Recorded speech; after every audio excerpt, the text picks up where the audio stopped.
This is a Sennheiser HD650 set of headphones. And how in the name of the Holy Lord Neumann am I going to review this thing? It's very hard for me to just put them on your ears like this and you know, give you guys the experience you have when listening to such a headphone.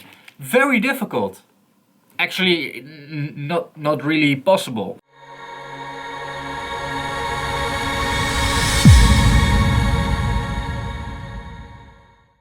So there are some other things that I can talk about, which I'm going to try today. Now these headphones are like kind of a sponsored product sent to me by, not by Sennheiser, but by the guys from Sonarworks. As you guys maybe know, I reviewed their speaker calibration software, and they asked me if I would like to review the headphones calibration part as well. And then answered with, well, I don't have any headphones. I did have Sennheiser headphones in the past, the Sennheiser HD650. But they are pretty much destroyed right now. I don't even know if they still exist actually. So then they said, well, we will send you a good pair of headphones, and they sent me the HD650.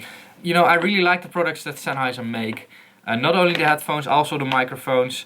I'm actually looking for a video microphone to attach here. A lavalier is what we call it in Holland, or actually in France they call it like that. A lav mic is what it's called in America. So if someone from Sennheiser is watching and want to send me one, please. Now these headphones, if I look at them, you know, from my own perspective, these are made to be comfortable. We've got very big, I don't know if you guys can see it, like we've got very big ear pads. They go over your ears. So if we like ear, it goes completely over it. It's ridiculously big, which actually, if you wear glasses, is very comfortable.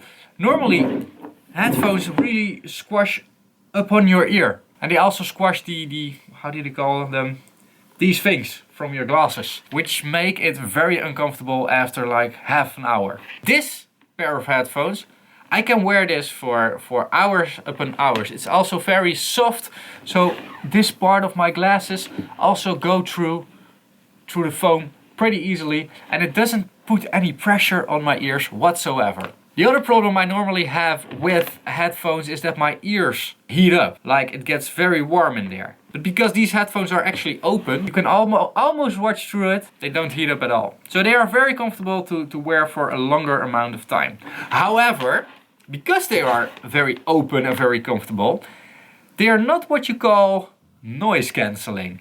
I mean, if you want to enjoy your music, I don't know, in a plane, or maybe in public transport, or you know, outside, or somewhere with a lot of other people, not recommended. Because if I put them up, I can still hear everything. I think it's less than 3 decibels what it you know, takes away. Not recommended. And on the other hand, the spill that is coming out of these headphones, if I'm wearing them, the rest of the people could also hear it. So definitely not recommended for that kind of work. But yeah, on the other hand, if this is not recommended to use, you know, outside, you know, where you want your personal listening experience, why should I recommend it to use inside? Because inside you can have like the same as me, like a lot of speakers. Well, if you have speakers, you also need to treat your room acoustics, which isn't necessary with headphones, of course, because you don't have room acoustics.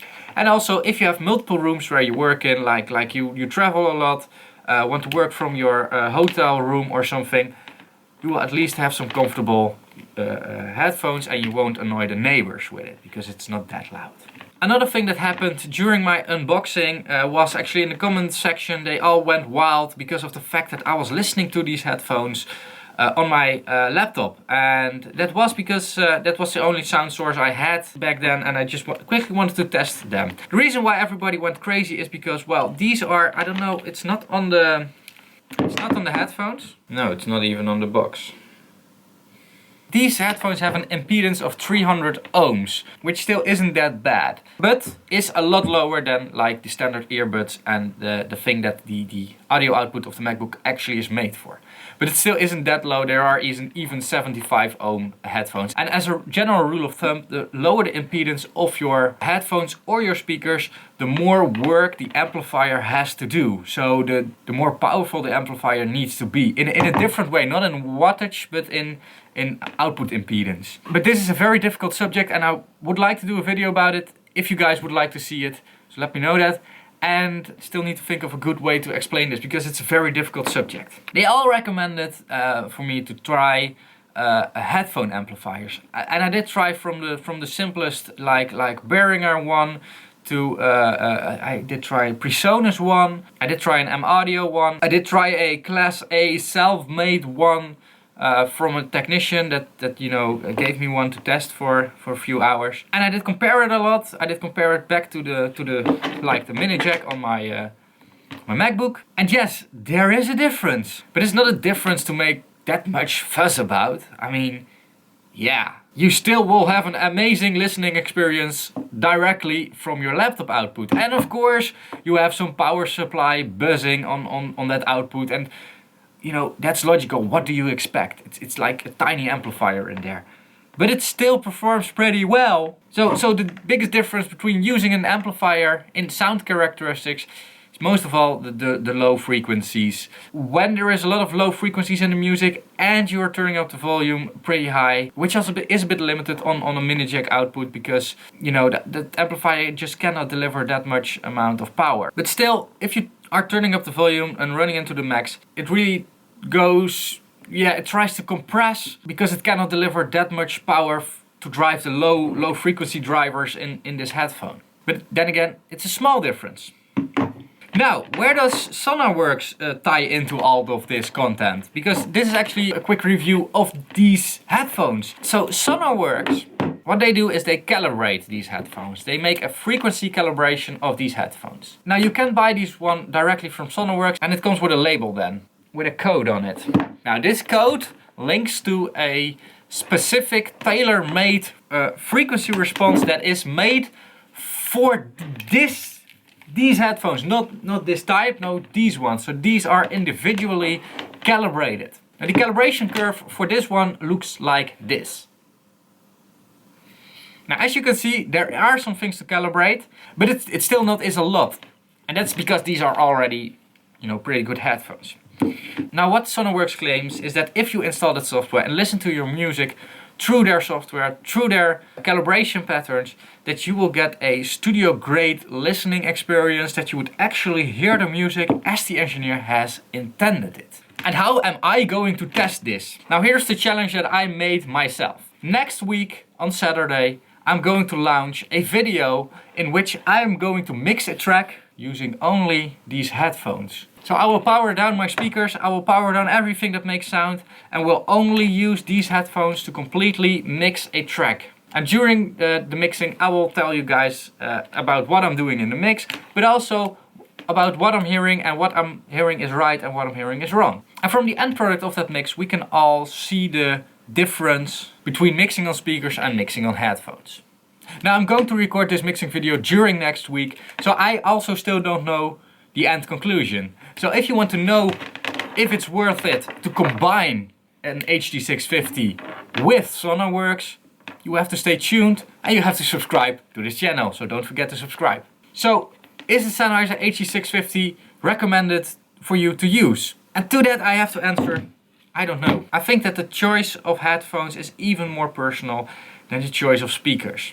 And if you want to go out and buy a pair of headphones, buy a pair of bit more expensive headphones, really get out of your home, go outside, go to a shop where you can try them out, where you can wear them, where you can listen to them, and don't listen to them for 2 minutes, where you can listen to them for 20 minutes and then switch. And take your time to experience not only how they sound, but also how they wear.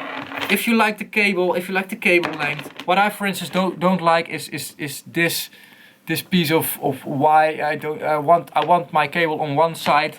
But then again, I'm not the one here that can choose. I mean, it's all given to me. But all those factors, you have to experience them and you have to listen to them. So are these ones recommended to you? Well, I don't know. Try them out. And keep in mind that these ones are open headphones that, you know, are different from closed headphones. And that's the biggest difference. And with that being said, I want to end this video over here. I hope you like this kind of a strange review. I hope it meets what you expect from a review from me. Anyway, stay tuned for the Sonarworks video, which I think will be pretty interesting. Thanks a lot for watching this one. Don't forget to check out my Patreon campaign where you can support me and my efforts. Other ways to support me is by subscribing, liking, ringing the bell, or watching more of my videos. And for that reason, I'm linking one over here. Thanks a lot for watching. I will see you guys again in the next video. Bye bye.